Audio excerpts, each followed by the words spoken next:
Hello everybody, welcome to Ukraine, and I'm in the city center of Kyiv.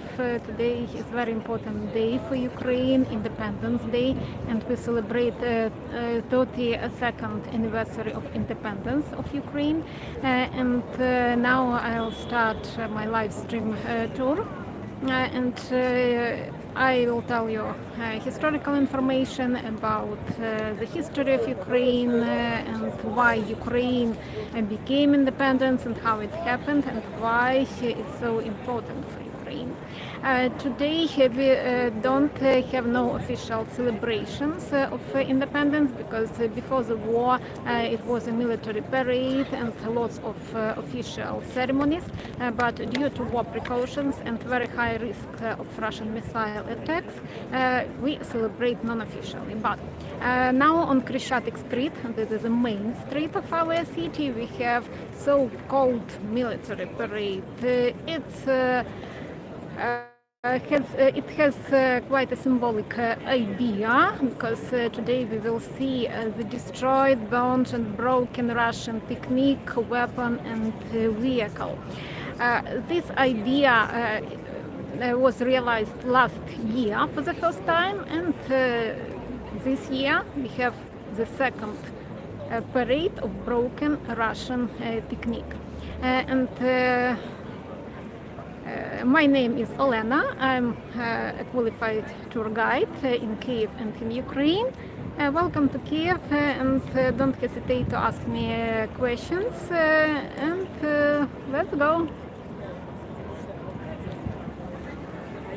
Khreshatyk Street is the main street of Kiev, and here there are lots of governmental institutions and restaurants, cafes. You can see that lots of people walking around. Hi John, hi, very nice to hear from you. Thank you for joining me. Here we can see lots of people came to see this parade. So the idea of such a kind of exhibition appeared last year, and because when a Russian army invaded Ukraine, they planned to capture Kiev in 3 or 4 days, and they planned to make very big military parade on Khreshatyk Street. But we started to fight, and resistance was so strong that even now Russians can't capture not even Kiev, but many other Ukrainian cities. When Russian troops moved away from Kiev region, there were lots of broken Russian techniques, and our soldiers collect it like trophies, and then some museums and public organizations decided to create several exhibitions like this. The first one is located on St. Michael's Square, so then the second one near the Motherland statue, and the idea is if somebody wants to come to Ukraine with sword, he will die with the sword. And last year, during Independence Day, people refused to celebrate officially. Of course, it was due to war precautions, but also we try to pay tribute to those people, soldiers who now fight for freedom of Ukraine, and authorities decided to open this kind of exhibition, and everybody can come and to see these trophies. Hi Christina, very nice to hear from you. Thank you. Some people proposing me Ukrainian flag, a small flag like souvenir, but I have one.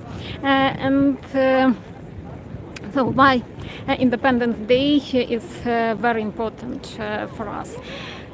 Because freedom has very high price, and we fight for this freedom for centuries.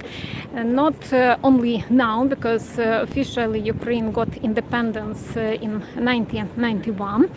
The Declaration of Independence was adopted by Parliament on the 16th of July 1991, and then on the 24th of August it was officially announced and recognized.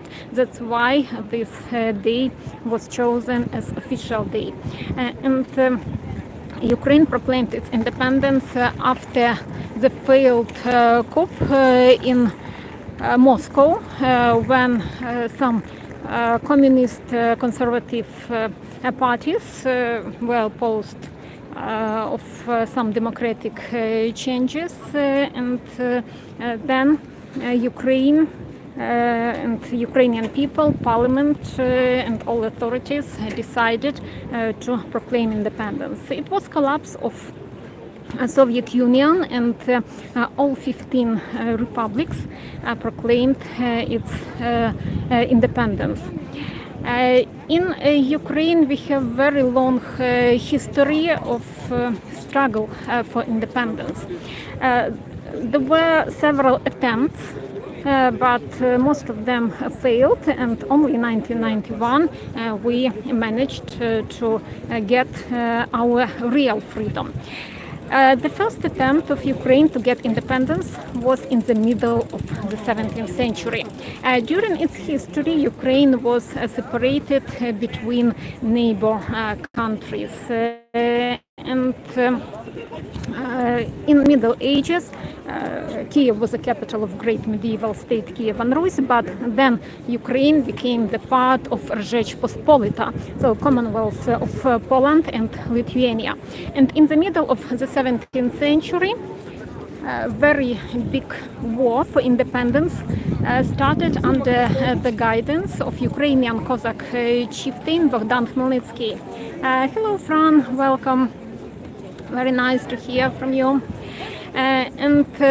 That war for independence started in 1648 and lasted for several years. And Ukrainian Cossacks were quite strong militaries, and they created Ukrainian nation, because at that period Ukrainians separated themselves from Polish people or from Russian, and we can say that in the 17th century Ukrainians considered themselves as a separate people. Very often Russian propaganda uses the idea that Ukrainian state was created by Bolsheviks, but of course it was not so. The first Ukrainian state appeared on the map of Europe in 1648. So then the history was very difficult and complicated, and Ukraine signed a treaty with Moscow Tsardom, and later Ukraine, a period of time until 1917, Ukraine was divided, and Ukrainians developed their own culture, struggling with some attempts of Russification or Polonization. So then the second big attempt of Ukraine to get independence was in 1708, when Ukrainian Cossack chieftain Ivan Mazepa also tried to proclaim Ukrainian independence, because Russian Emperor Peter I wanted to liquidate all autonomy of Ukrainian Cossacks. But unfortunately, Ivan Mazepa failed, and then again, Ukraine became the part of the Russian Empire. Next very big attempt happened in 1917 when the Soviets captured power in Russia. Ukraine proclaimed its independence, and Ukrainian historian Mikhailo Grushevsky was elected as the head of newly announced Ukrainian state. But the communists and Bolsheviks couldn't allow Ukraine to be independent, and then they tried to capture Kiev, and the war for independence started. That lasted for 3 years, from 1918 till 1921. It was quite a difficult time because different political forces tried to capture Kyiv and Ukraine. For example, political power changed 16 times only in Kiev during these 3 year of war, and we can imagine all that political chaos. Unfortunately, Ukrainians didn't manage to keep that independence like Baltic states, because we know that also Latvia, Litva and Lithuania proclaimed independence. They fought it with the Soviets, but they managed to be independent. Unfortunately, in Ukraine, the situation was different because the communists and Lenin told that the Soviet Union couldn't exist without Ukraine, because Ukraine was very important territory also for Russian Empire and then for Soviet Union, and even now we can see the attempts to capture Ukrainian territories. And then when we go back to history, in 1922 the Soviet Union was founded, but Ukraine was divided between 4 states: the Soviet Union, Poland, Czech Republic, and Romania. But all this time, during the 20th century, there were many attempts of Ukrainians to get independence, because there were quite strong national movements in the western Ukraine. For example, Ukrainian political party, Organization of Ukrainian Nationalists, and Ukrainian Resurrection Army were founded in Ukraine, in western Ukraine, and they fight it for independence with a weapon. But most of these attempts unfortunately failed, and only when perestroika started, it was kind of democratization of the Soviet Union. That period was the high level of national identity, as well as some economical and social changes. Moreover, everybody remember that Chernobyl nuclear power plant became the biggest nuclear accident in the world, and all Ukrainian territory suffered a lot, and then many people started so-called national ecological movement. Yes, friend, it's a beautiful day in Kiev, and very peaceful and calm, and the atmosphere is very positive here. We hope that there will be no air raid alert, because recently it was, and all people had to go to underground and to find shelters. But I hope that I will do this tour without air raid alert, because even now we have quite strong air defense system, but anyway, every day and every night there is very high risk of Russian missile attacks. Let's go to that side of the street, because I'm almost at Independence Square. Let's see. those pictures. Yesterday we had Ukrainian flag day. You can see blue and yellow.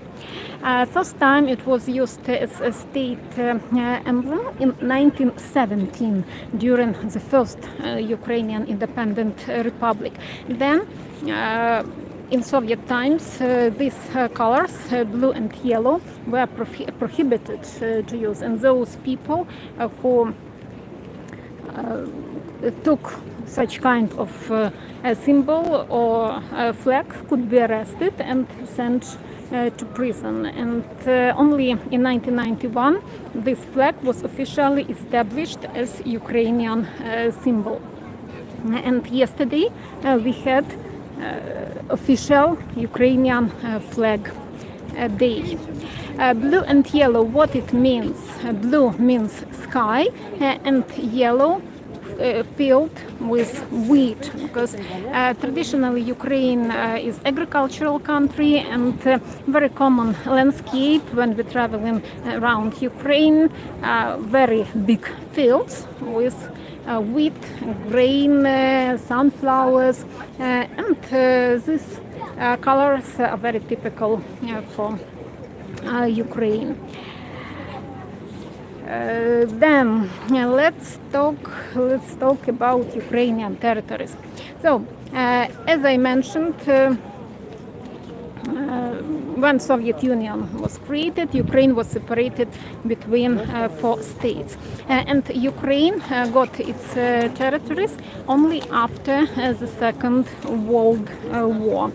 And then the territory of Crimea was given to Ukraine in 1954. And this Crimean question was very controversial, because when we read the history of Crimea, we know that it was an independent state, Muslim state, because Crimean Tatars were Muslims.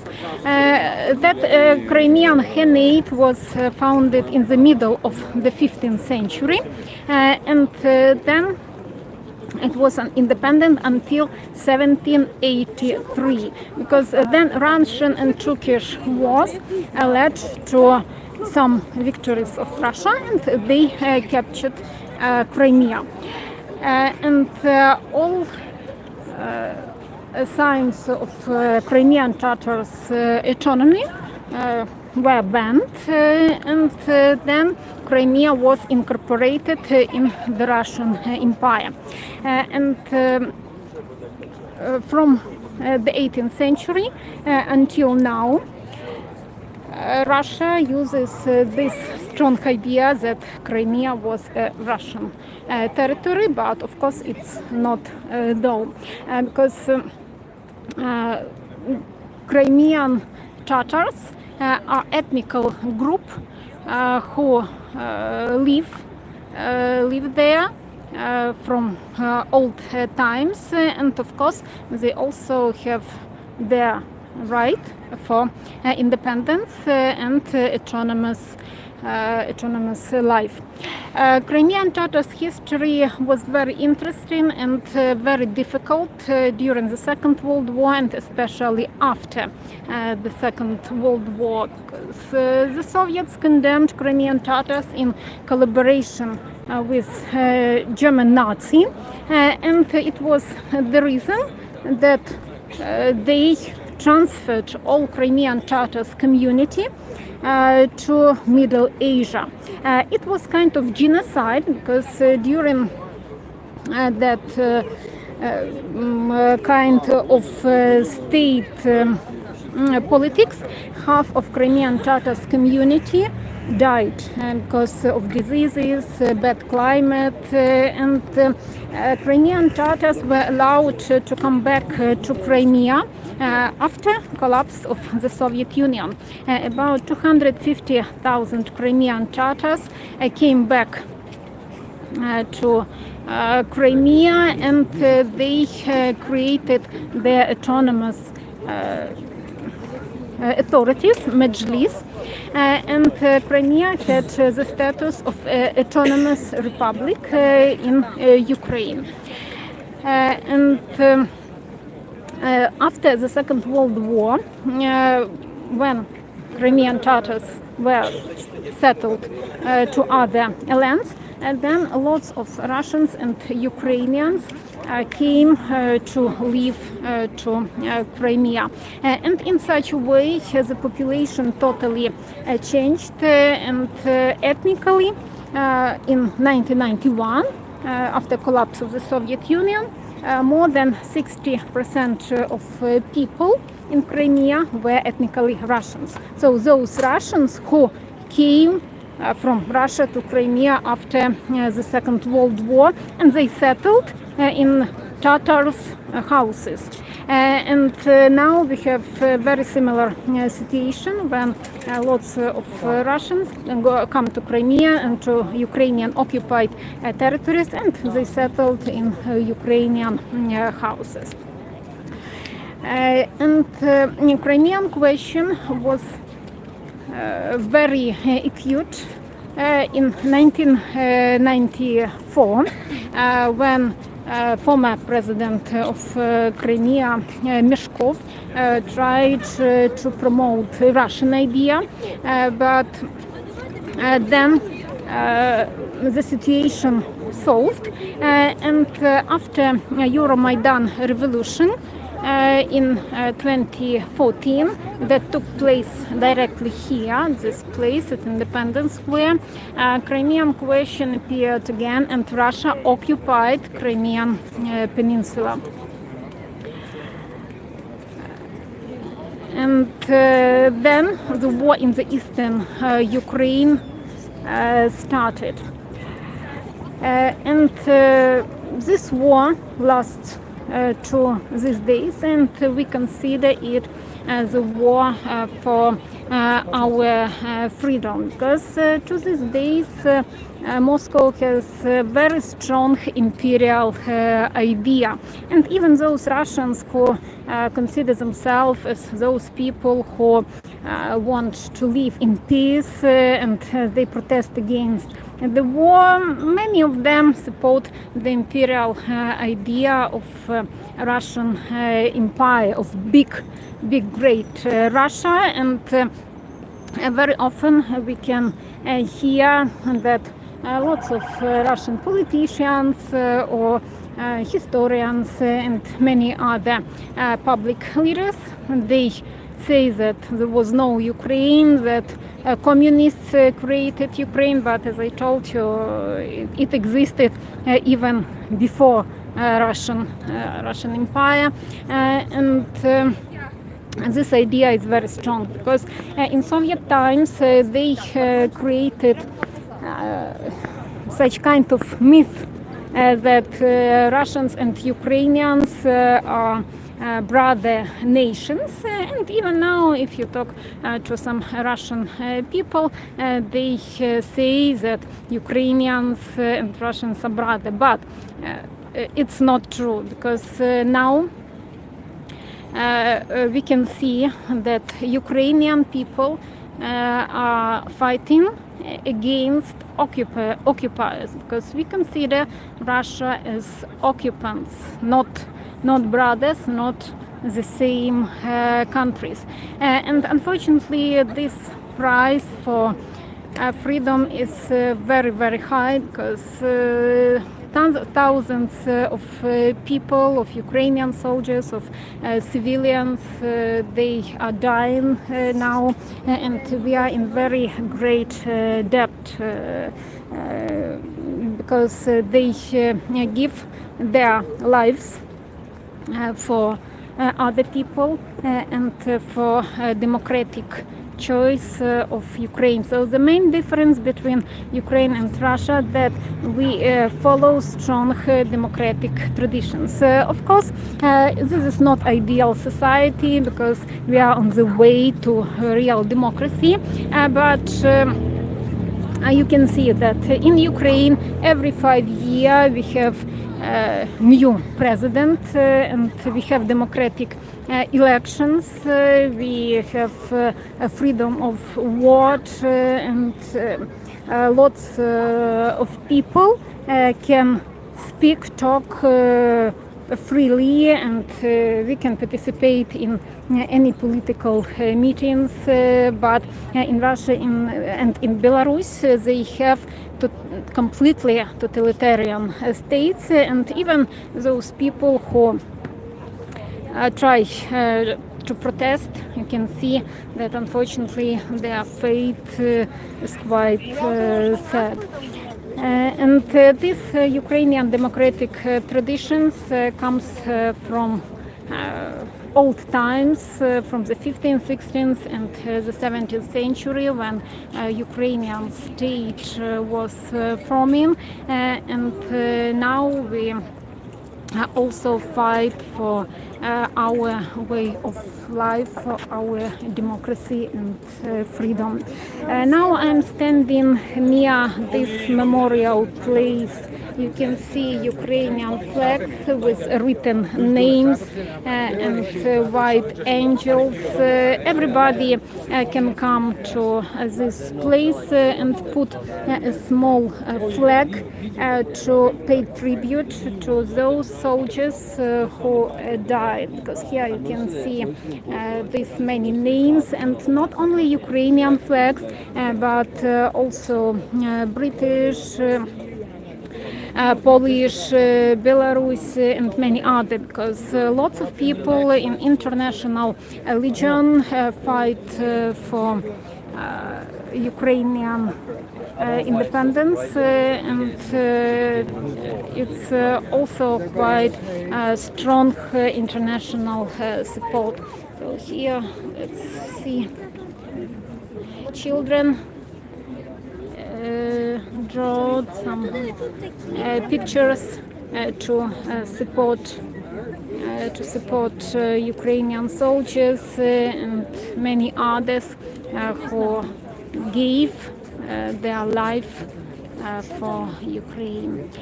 In front of us you can see the statue of independence of Ukraine. It was unveiled in 2011 on the 10th year anniversary of Ukraine. So today we are celebrating 22nd anniversary of Ukraine.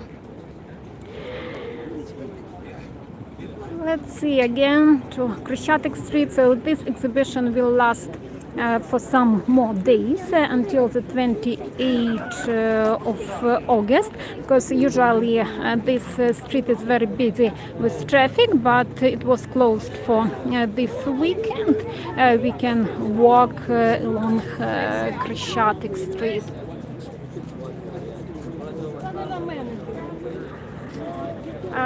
This is the end of this short tour, and thank you for being with me. And we say Slava Ukraini, glory to Ukraine, and answer glory to heroes, Героям Slava. Slava Ukraini, Героям Slava, because all people who now are fighting in front line, Ukrainian soldiers, they gave their life for us, for Ukrainians, and it's really very important for us, because Ukrainians proved many times that we are a separate nation, different from Russia. We don't want to be the part of Russian Empire or something like that, and we have totally different mentality, and we all are waiting for our victory, and of course we are waiting, and everybody wants to have this victory as soon as possible, but it's not so easy, because totalitarian regimes usually are very strong, but anyway, good always overcomes evil, and we fight with world evil of totalitarian regimes, as well as many other countries in the world help us, and I hope that next time parade will be here with our Ukrainian victory. Yeah, thank you for being with me. Thank you for all your support. Follow my YouTube channel, and I will show you some other places in Ukraine. Bye.